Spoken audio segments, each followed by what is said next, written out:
it doesn't have personality. To me, it doesn't have a soul. To me, it's lacking the human side of things that I think we all still want to be connected to. And I absolutely understand using AI to check the box and to move on to the next project and everything else.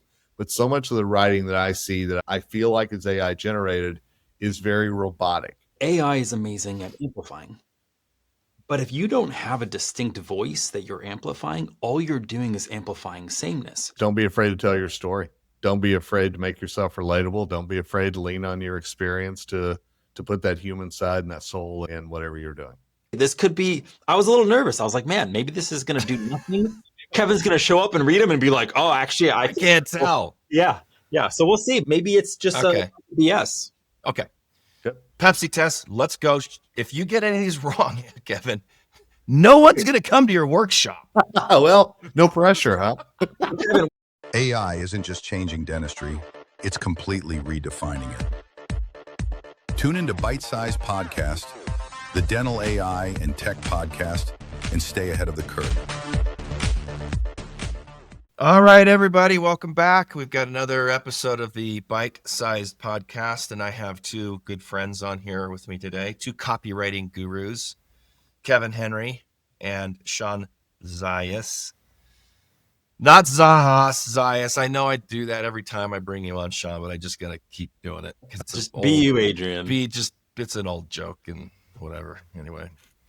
All right, so today we're going to talk about how to use and leverage artificial intelligence in copywriting. We're going to talk about some of the issues with AI in copywriting and some of the problems that might be arising and how to use it effectively. And I brought Kevin on because he's like an OG copywriter in the dental industry. If you don't know who Kevin is and you know anything about copywriting, you really don't know anything about copywriting because he's been basically writing all of the copy for I don't know how many years. How many years have you been writing? More than 25, man. As Yeah. my daughter always kids with me last centuries when I started doing this, So, hey. Yeah. Oh, that's true. Yeah. So anyway, do you want to give him a quick lowdown on your credentials? Yeah, I appreciate that. Yeah, I've been in dental journalism more than 25 years. I have my master's degree in journalism from the University of Oklahoma. Currently the editor-in-chief for drbycuspid.com, but also work for Dental Economics, Dental Products Report, and a lot of other things out there. All right. So the really tough question here is whether or not you would encourage somebody to get an MBA in copyright in journalism. No. There. I won't even blink whenever you ask me that question. I'm glad I got it, but no. I'm good. Now don't do it. Oh, down. Go learn how to weld or back in the do 90s, electrical. Yeah, exactly. But in the 90s, it sounded really cool, man. Trust me. So yeah, totally. Yeah, I love it. All right, Shawn, you want to give us a scoop on who you are and where you came from? Yeah. I was like, I came from my mom. Yeah, electric toothbrush company for 5 years. And I've now transitioned away from that. That's still running in the background. But I've really stepped into a place where I'm helping individuals really elevate their influence. And whether that's through podcasting, setting up studios, or actually helping them discover what I call their authentic brilliance, it's basically so that they can really hone in their message and communicate it at a higher level so that they can increase their influence. And I just have to give another call out to this Go Wide on this amazing studio that makes me look relatively not ugly. And Shawn set this up for me. And Shawn's studio, obviously he set that up. Kevin's camera is one of these is not like the others. No, okay? It's Kevin's camera that is the one that's not like the other two. If you want to look like Shawn, gorgeous, handsome, or me that's just not ugly, call Shawn and he'll set up a studio for you. Or if you want a foggy camera, call Kevin. I can't compete here at the Embassy Suites in San Diego, man. Trust me. Oh, that's true. That's true. You're on the road. Okay. Yeah, No, I'm sorry. Kevin's about to speak. He's in the queue right now. He's going to go live. Yeah. Oh, that's true. Okay. I just slap down, gave you the slap down on that, and you're traveling. My bad. But even if we were at Kevin's house and he was on his camera there, it'd still look this crappy. True. It's the truth. This is bite-sized, uncensored. Oh, dude. Who even listens to this stuff? We got to keep this entertaining, people. Right? Whoever's listening here, we're so glad you're listening. All right. Okay, let's get this started off. So thank you for introducing yourselves, and I'm really glad you guys are here. So Kevin, I'm going to start with you. What is the biggest problem that we're running into with AI-generated content in dental marketing? Yeah, to me, it doesn't have personality. To me, it doesn't have a soul. To me, it's lacking the human side of things that I think we all still want to be connected to. And I absolutely understand using AI to check the box and to move on to the next project and everything else. But so much of the writing that I see that I feel like is AI generated is very robotic. Now, I will say I think a lot of people don't understand how to put a little bit of emotion into the AI yet. I think that they're just asking it to complete a task and it's doing it and they say that looks good and they move on. Right. But when I read something, it doesn't feel like it's you and I talking with, the laughs we just had a few minutes ago. It feels like it's a robot doing a task. Yeah. And so, and just for context, because you're the editor at Dr. Bicuspid, you're getting submissions. Oh, yeah. From people all the time. Absolutely. Trying to, hey, put this in Dr. Bicuspid. I get your newsletter. I look through it every day. And I could imagine you get a lot of stuff that's just like, yeah, come on, guy, put a little bit more effort into this. Yeah. And, as we do this, I'm in San Diego. I'm actually getting ready to go to the American Association of Dental Editors and Journalists meeting after we're done with this. And we're going to be talking about AI. Why didn't I come to this, man? I know. I didn't get an invite. It's fascinating. Seriously. I should be there. I mean, this is a huge hot topic right now because we're all getting these AI generated submissions. And, we run it through a program to make sure that, it's not all AI. Yeah. To make sure that it's actually a person. To me, here's the key is that I want to know your thoughts. Now, if you use AI to clean it up, if you use AI to enhance it, that's fine in my book, but it's still got to come from you because you're the expert in a subject matter outside of the AI using the internet to pull things together and produce an article. I just remembered why I'm not at the journalist meeting with you. I just remembered. My son's getting married in 2 days. That's why. That's important. But I haven't been doing, my wife has been doing everything. She's amazing. You should see my house. It's a freaking, Shawn, you came to my house. You saw her craft room. That craft room is spilled out into the whole house. The whole house is just a fairy garden now. So anyway, well, that's cool, man. I'm coming next year. That's for sure. I'm there. Yeah. Yeah. There's some interesting things on here for sure. So you said the soul. Yeah. Describe when you're reading something. Tell me what you're looking for in terms of like finding some soul in the copywriting. It's just like when I talk to Shawn, when I talk to you, there's a personality there. There's something that comes out and something that makes you all the experts in your field that you are. And I think whenever we talk to each other, we get a sense of that person based on what they're saying. And I actually believe that we get a sense of that person based on what they're writing as well, because I think your personality comes through in your writing. I read an article last week about the death of the internet. I don't know if you guys have seen any of this stuff kind of come out, but they're talking about all of the AI image generation tools and video generation tools and copywriting, that the internet is just going to be flooded with bot content. It's just going to be inundated with it. And we are already seeing it. Like, I can't tell you how many gorilla videos about, it's like a gorilla holding a camera up and doing some goofy thing. I mean, they're just like, there's tens of thousands of these things being produced every day. So people are worried that like the internet is just going to become this mess of like fodder, AI fodder. So and what's going to happen, what I think is going to happen is that the search algorithms are going to have to figure out a way to basically find the soul. They're going to have to be looking for content that has some kind of context to it. And Shawn, you talk about authentic brilliance. You kind of coined that phrase. You want to tell us about I think it's very closely related to Kevin's soul idea. Yeah, I kind of forgot in my introduction to say that as I was like teaching myself about marketing, that's what I got my degree in my undergrad. I realized as much as I like marketing, I love branding so much more.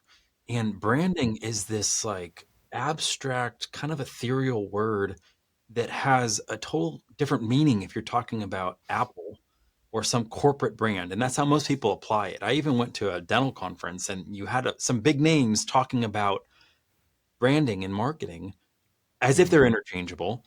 And then when they were sharing about it, everything had to do with a corporate context. And I'm like, that is not a context that a dental practice can relate to. It's all about a small business. So I'm obsessed with the idea of a personal brand or a small business brand. And my fear with AI is that AI is amazing at amplifying. But if you don't have a distinct voice that you're amplifying, all you're doing is amplifying sameness. And that's probably what Kevin's seeing. Yeah. You ask AI to do something, you ask for a prompt, and it creates content almost flawlessly, but there's nothing, it's sterile. Mhm. And it's almost so grammatically perfect that there isn't that human imperfection, which even that adds some sort of character to it. It's like, oh, okay, I'm reading this from an individual that's trying to organize their thoughts in a way that's less than perfect. And that's why it's interesting that it's our humanity that we actually have to lead with in this AI, this age of AI, where it's our story, it's our perspective, it's our personality, however flawed it might be, that actually is going to get engagement from other people because they care about the humanity that we have, which is messy at times, you know? I appreciate that. There's an argument out there that, or I don't know if it's an argument, but there's a obvious kind of like pushback on this, which is, who reads dental content anyway? Sorry, Kevin. People read Dr. Bicuspid, but when we're talking about a dental website, right? I mean, the purpose of this episode is to encourage people to use AI, not people, dental practices, to use AI in an effective way to get authentic and soul-based content. That's basically what we're talking about. But what if nobody reads it anyway? What's the point? What do you think? I mean, to me, there's always a point. To me, there's always a reason to talk about yourself and what makes you different. And I don't buy for a minute that people don't read that copy. I'm sorry, I don't. I know my daughter, when she was looking for a dental practice in the new town where she moved, she went through the website and wanted to learn more about the people that she was going to walk in to meet. So, and she's a 20 something. So don't tell me that people don't read that. I know firsthand they do. So I think it's very important that you show, and I love what Shawn said a minute ago, the imperfections too. I mean, I love that we're showing humanity, and I do think it still matters no matter what context you're writing or putting out copy. Well, and Shawn, did you want to comment on that as well? Well, no, I was just going to say, I didn't really, speak to anything about what authentic brilliance meant. I kind of forgot because I got excited about the AI and the imperfection part. But the whole idea there is just, it's what makes you distinctly you, right? It's your perspective, it's what you've experienced, it's your passion, but it's even like your cognitive wiring. And when all of that comes together, it creates almost like a unique fingerprint. It's like the DNA for your brand or for your voice. And people can't replicate that. Now, if you're trying to be like someone else, or you're trying to sound like this dentist, go for it because you think it's in. But I think the best strategy for success today for any dental practice owner is just to understand, like, who are they in the context of practice? Why did they get into practice? What is it that they love about being a dentist? And that needs to still come in Right. into all their writing, so that it's kind of like, as you're putting stuff out there in marketing, you're attracting people that would genuinely be interested in your vibe, your essence, what it is that you believe about the world.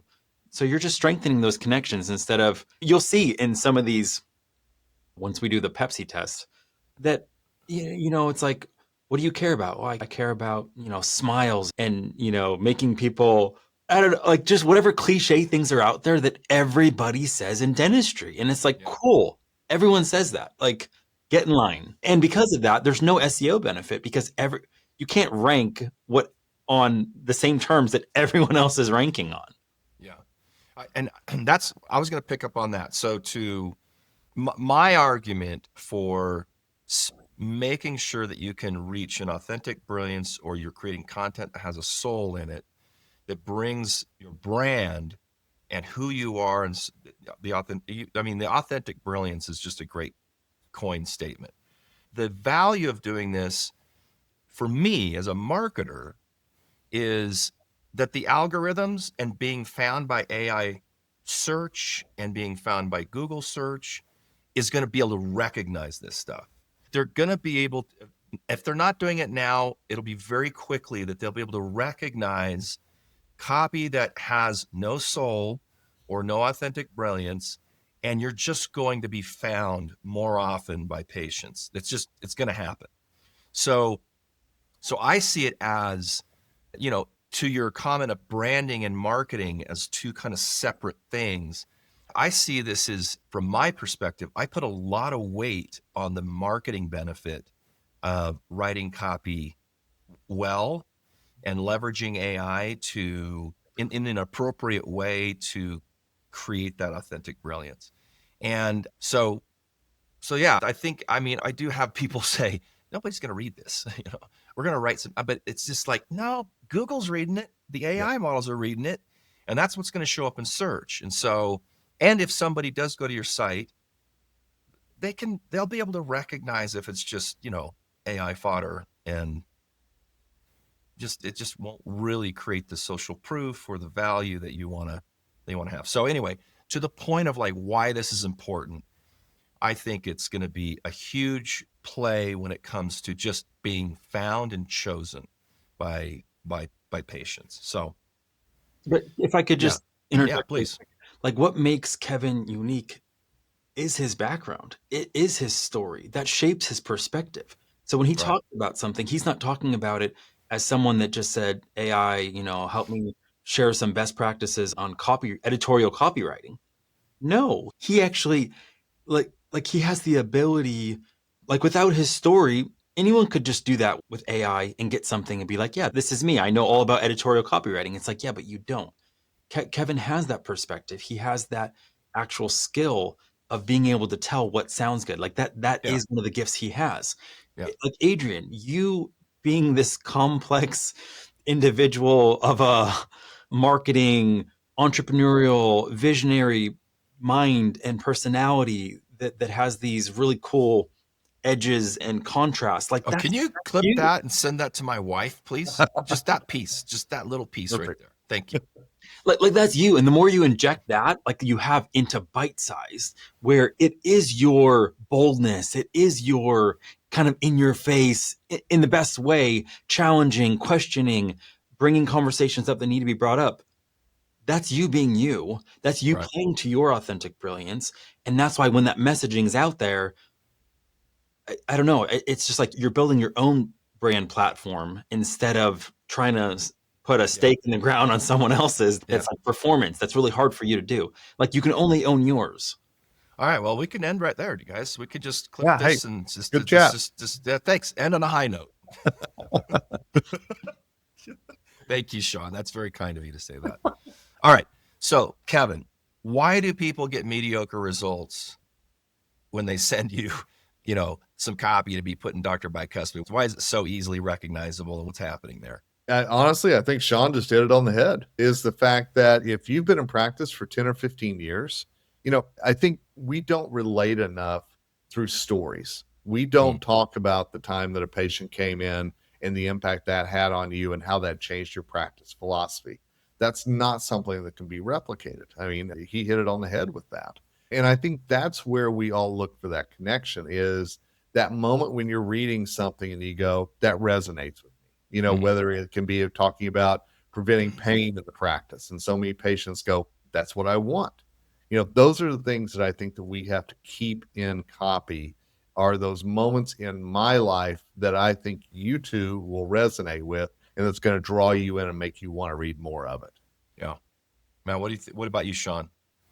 What are people doing with AI that's creating mediocre content? I mean, that's kind of what we're going to even get to with the test, which I can't wait to put Kevin to the test. Nervous here. Well, I'll say one thing and then we'll go to the Pepsi test. Storytelling is the key, I think, in this. When an AI can't create stories for you because they'll be hallucinations. So if you can create stories, like if a dentist just simply told a story once a week about a patient, not revealing any EPHI and that kind of stuff, but just told a story, that would be the best content that a dentist could produce. Period. If you Right? have a dentist And you they, can't do that with AI. You have to tell the story, right? yeah, if you're a dentist and you are kind of that type A high performer, maybe you're a valedictorian, and you know this sense of everything I do is excellence. There's always this pressure to outperform, be perfect. When you share that story about being valedictorian and like understanding the pressure, other dentists are starting to put themselves in their own story of through high school, through college, like they're seeing themselves in you and understanding Right. why when you're saying something about, perfectionism or burnout, now all of a sudden I understand where that person is coming from and I'm understanding who they are instead of just Right. this is why we need to combat burnout.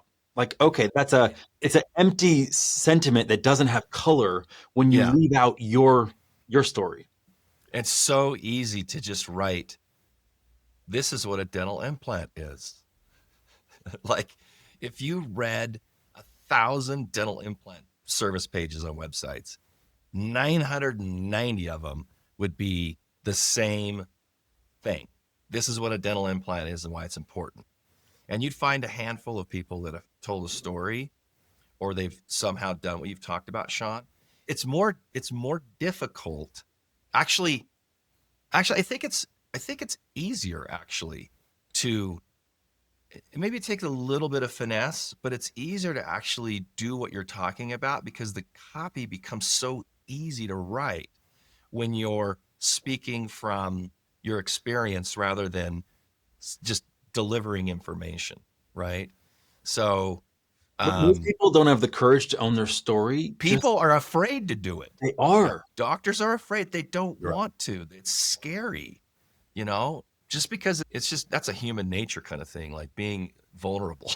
You know what I mean? So, all right. We beat that up. Do you have one more thing? Go ahead, Shawn. Well, can I set the stage for it since Yeah, I go ahead. created Go ahead. it? All right. Okay. Pepsi test. Go. Here we go.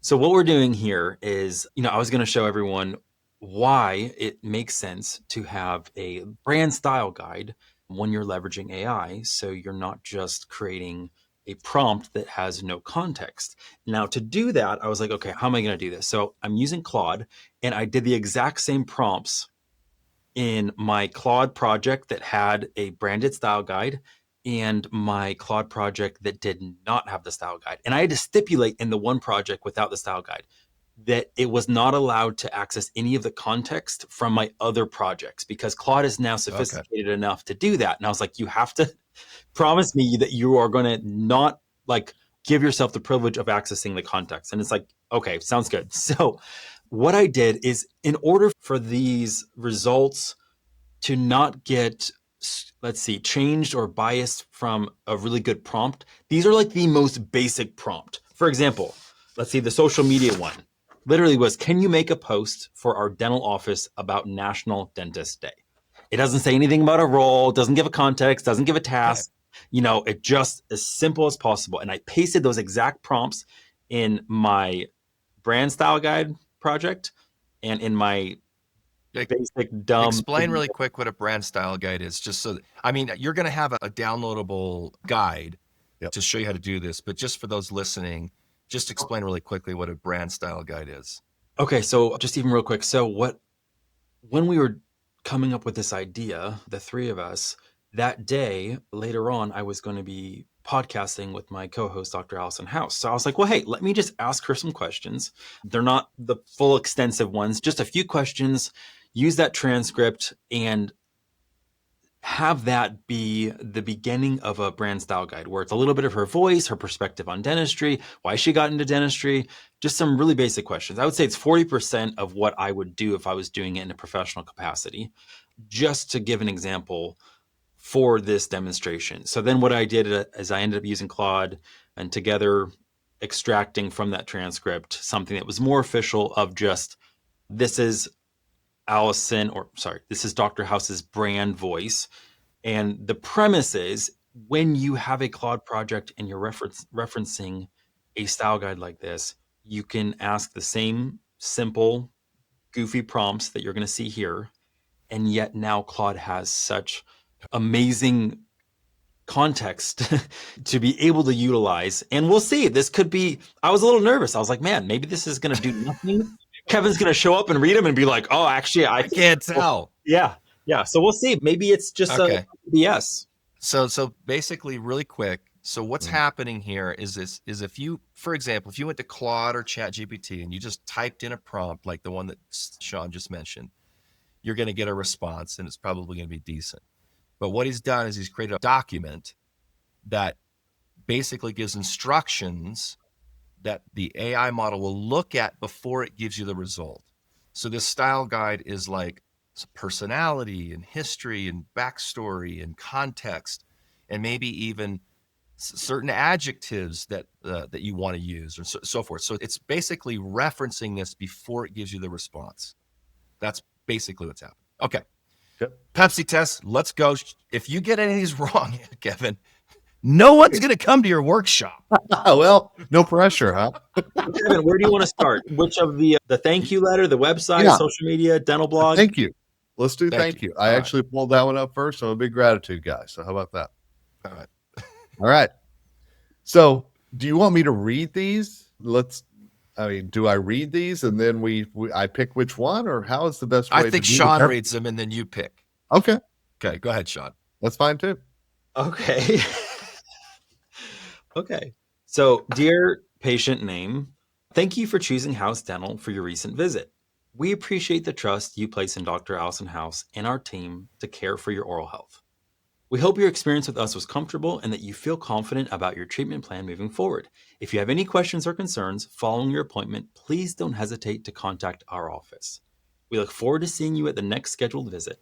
In the meantime, please remember to maintain your daily oral hygiene routine of brushing twice and flossing regularly. Thank you again for being a valued patient. Sincerely, Dr. Allison House. Okay, wait. We should have had you read the prompt right before. Okay. Read the prompt really quick. So the prompt was, I'm a dentist practicing in Scottsdale, Arizona. Write a thank you message for patients after their visit. Okay. All right. And then that's one. All right. Let's read the second one. So version B. Thank you for taking the time to see us today. I know your time is valuable, and I'm grateful you chose to spend part of your day with us working on your health together. It's a group effort, and I appreciate you doing your part. I hope our conversation today helped you understand what's happening with your oral health and how it connects to your overall well-being. Your mouth is the beginning of your digestive system, and when we can help you chew good food that feeds your body properly, that's when you feel good. If any questions come up as you think about what we discussed, please don't hesitate to reach out. I'm here to listen, and we can always talk through anything that's on your mind. Take care of yourself, and remember, we're in this together. Warmly, Dr. Allison House. All right, Kevin. I mean, to me, B is much more personable because and I can tell. I know nothing about Dr. House. Got to be honest with you, but you're talking to me about the foods that you put in, so I'm guessing she's very passionate about the oral systemic link. There's a lot of things in there that let me know that there was more thought and more personality, and dare I say, more soul put into option B than there was option A, which sounded like something that I would get from any dentist in any city in any part of this country. Okay. Which one was the one with Drum the style roll. Kevin's correct. Oh, good. Woo! Thank you. All right. No, I could tell it was the second one too, because it was talking about connection and the relationship between the doctor and the patient, and then we're in this together, and that was good. I mean, the first one was good. It was good. But the other one made you feel more connected to the doctor. Definitely. Yeah. It felt like she took the time to actually write something, as opposed to a canned response. Okay. So the other ones are a little bit longer. So we could probably just do one more if you either want to do the social media post about the National Dentist Day. Dealer's choice, my friend. Okay. Let's do it. Maybe I'll just read half of it. Yeah, just you don't You don't need to read the whole. If you do like a, so what Okay. are the other ones you did? What have you got? You've got a social media post and what else? I have some like dental anxiety copy. So if they're like, hey, write me some content about dental anxiety, I have a blog post on why people should floss every day. Okay. And then I have website copy and about us. I want to hear the anxiety one as well as the social media post. So Okay. you don't need to read the whole thing. I'll just read three paragraphs or so. They're pretty short. Okay. Okay. Cool. Version Prompt. Give us the prompt. Yeah. Okay. Version A, social media prompt. Can you make a post for our dental office about National Dentist Day? Okay. Yep. Response. I get it. National Dentist Day can feel like just another marketing opportunity, but let me share what this day really means to me. Being a dentist isn't just about teeth. I'm looking at the whole picture when you come to see me. Your mouth is the beginning of your digestive system and food is medicine. So when we work together, and this is a group effort, we're helping you chew good food that feeds your body and makes you who you are. Sometimes people just need to talk. And sometimes I have resources beyond dentistry. I feel like sometimes I'm a doctor first and a dentist, but I'm a doctor and my job is to listen to people. What I love most about being a dentist, ... Version B, same prompt. Happy National Dentist Day. Today we celebrate the dedicated professionals who work tirelessly to keep our smiles healthy and bright. At House Dental, Dr. Allison House and our entire team are honored to serve our community and help patients achieve optimal oral health. Thank you to all the dentists who make a difference in people's lives every day through their expertise, compassion, and commitment to excellence in dental care. We're grateful for the trust our patients place in us, and we look forward to continuing to provide exceptional dental care for years to come. Style guide's got to be A, because again, we're going back to the food that's being chewed, which I know is important, as well as I heard me. And again, tying it back into the person. So going A. Yeah, me too.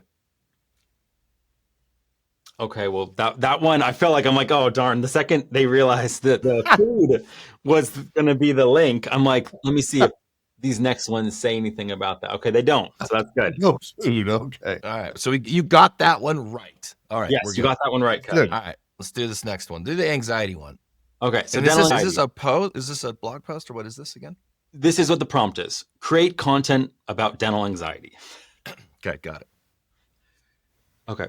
Understanding and overcoming dental anxiety. Dental anxiety is a common concern that affects millions of people, preventing them from getting the oral health care they need. If you feel nervous, scared, or stressed about visiting the dentist, you're not alone. Understanding dental anxiety and learning coping strategies can help you take control of your oral health. What is dental anxiety? Dental anxiety ranges from mild nervousness. Okay, then it goes into common causes, strategies to manage dental anxiety, blah, blah, blah. That was just the beginning of version A.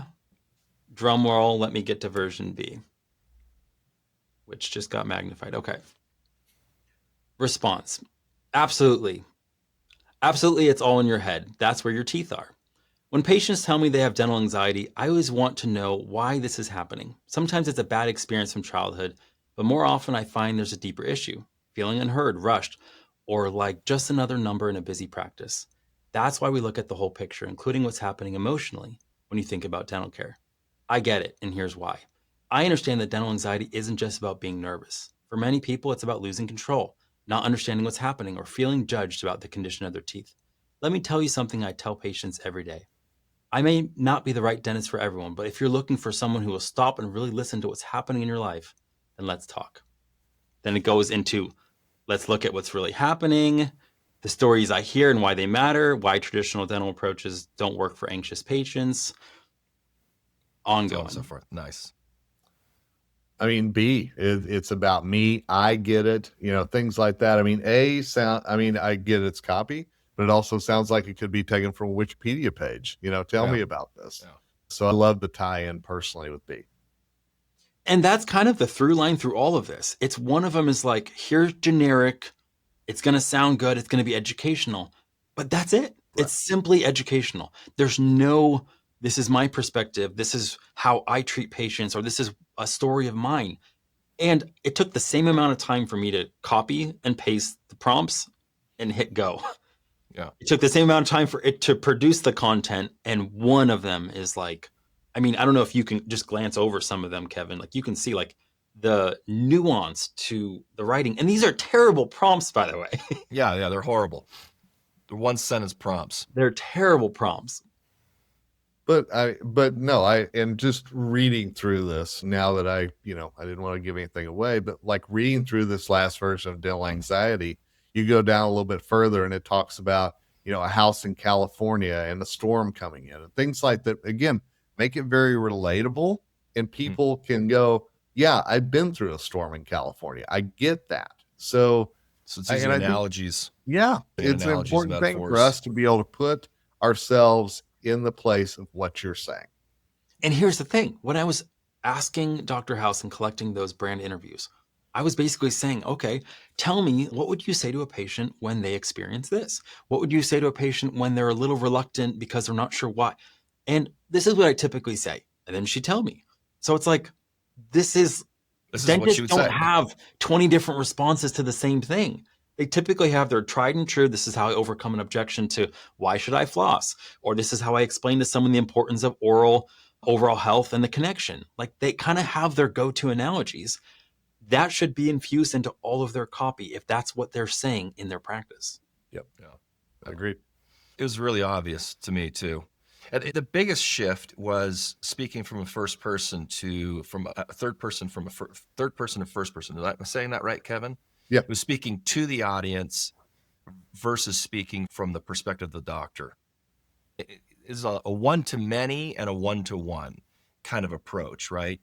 The one-to-many is like, this is what dental anxiety is, and this is how you deal with it, versus here's what I experience, and here's how I work with my patients regarding dental anxiety.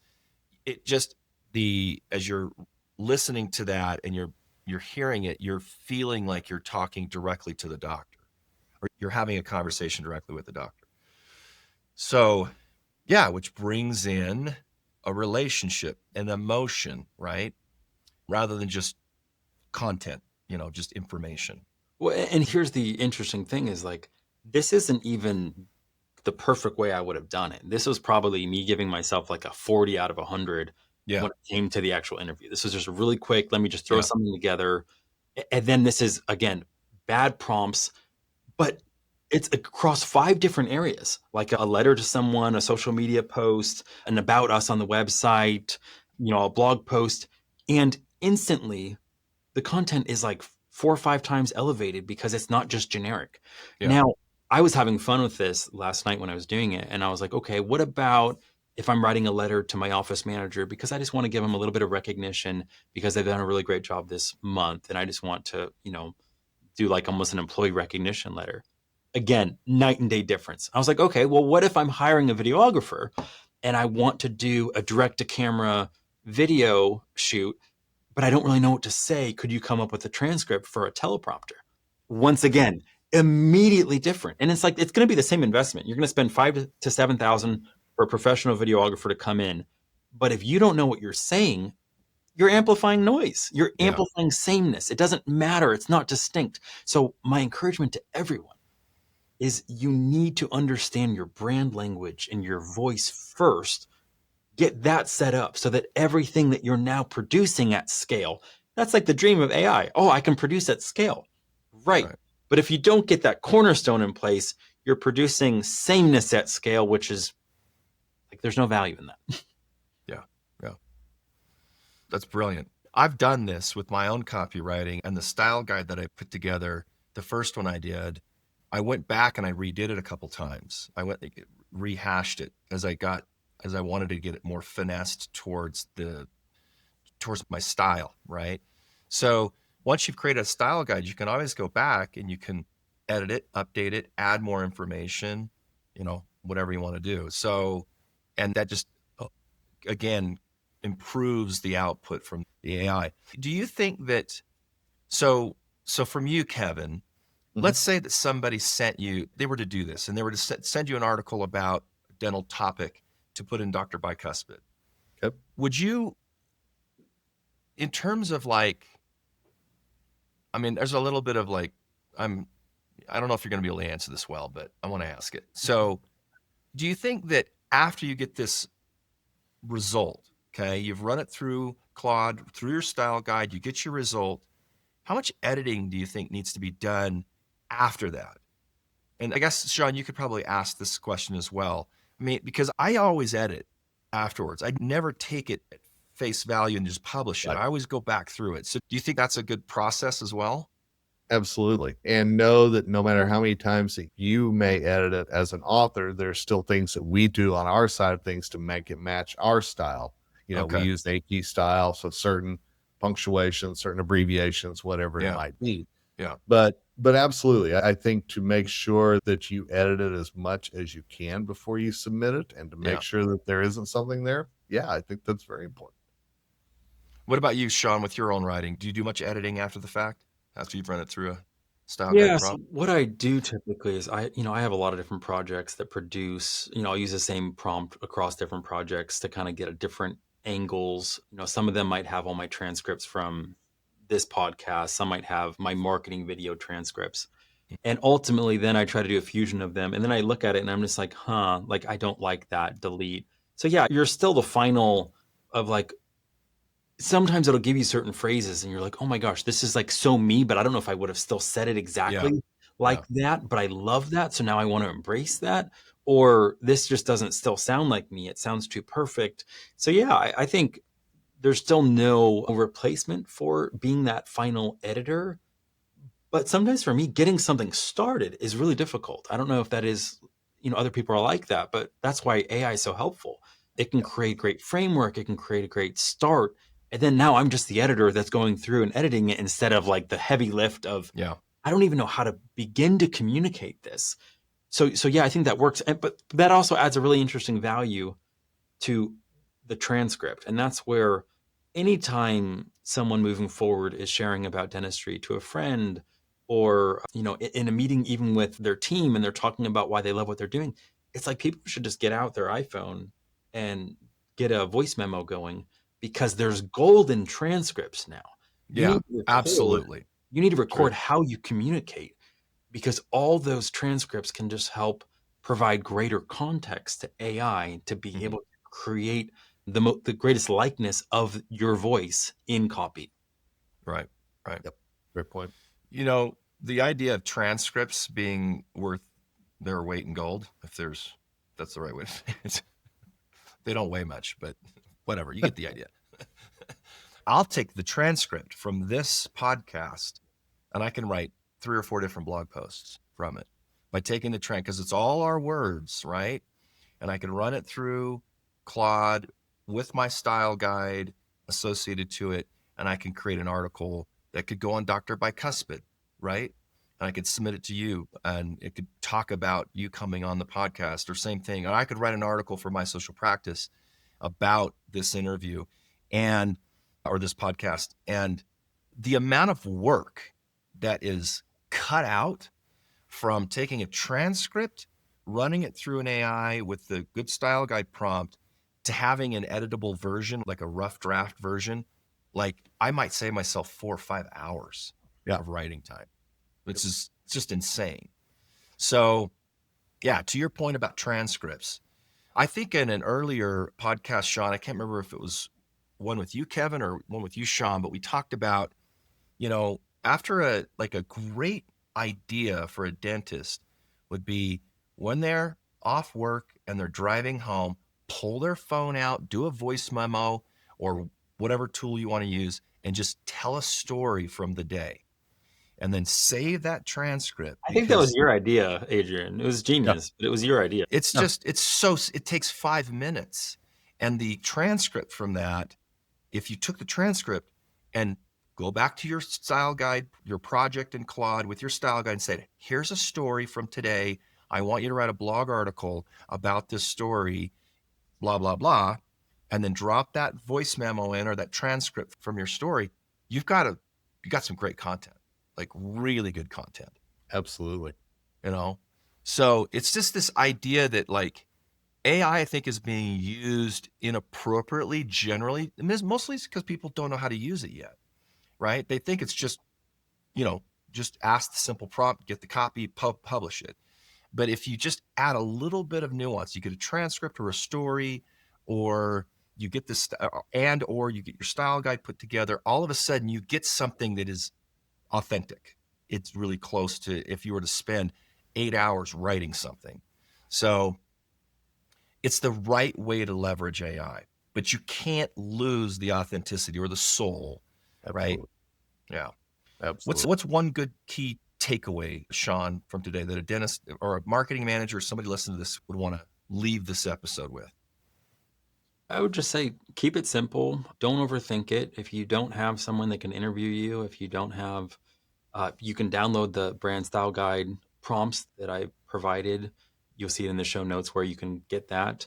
But I would just say it's important if you're the office manager or you're the dentist, just to have that courage to kind of look yourself in the mirror and be like, I am who I am. Like, I arrived in dentistry for a reason. Everyone has a different story, how they ended up in dentistry, what gets them excited about it, what's their struggle, what's their challenges, what challenges they've already overcome, what answers they have that other people might see as problems, but they already have those answers.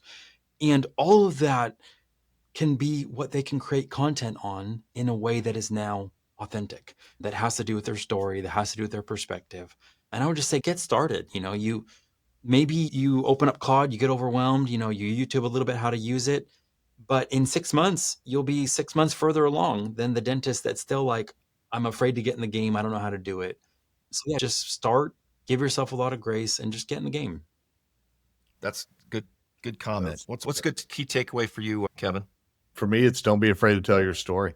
Don't be afraid to make yourself relatable. Don't be afraid to lean on your experience to put that human side and that soul in whatever you're doing. I love it.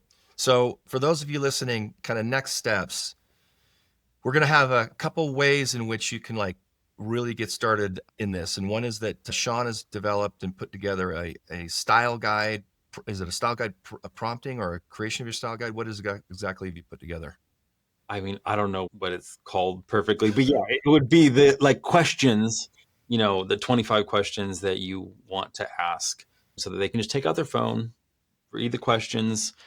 It's important to read the questions because Claude wants to know the context of where the answer is coming from. So read the question, then answer it, finish recording, get that transcript, upload it to Claude, and you're already halfway there. So okay, yeah, that's your style guide, basically. Okay. And then Kevin, you teach copywriting and you've got workshops and online and live, I suppose. Yeah. What can you tell us a little bit about that and how you would be able to help somebody if they wanted to learn more about getting started with this, with your Absolutely. resource? I have a 45-minute course that I go through, and I have something called the skeleton method, where we talk about how to start an article and to do it all the way through, and where AI plays a role in that as well. Because absolutely, as we've talked about today, I want you to start with your story and what's important to you, but then how do we leverage AI into that as well? So, yeah. All right, we'll put in the description, we'll put links to both the guide and to Kevin's workshops so that you guys can take the next step and become like OG AI copywriters, I guess, right? All right, well, I really appreciate you guys coming on. Good luck at the journalism meeting, Kevin. You're right in the thick of introducing all of this stuff into the industry. Yeah, it's fascinating to see it all come together. It is. Yeah, it's pretty crazy. I wish I was there. Damn, I wish I was there. My freaking son didn't get married. Wasn't getting married. Oh. Anyway, well, thank you everybody. Thanks for coming on. Appreciate you, and we'll see you next time. Peace. Thanks for listening to Bite Size Podcast. Tune in to stay up to date with everything dental AI and tech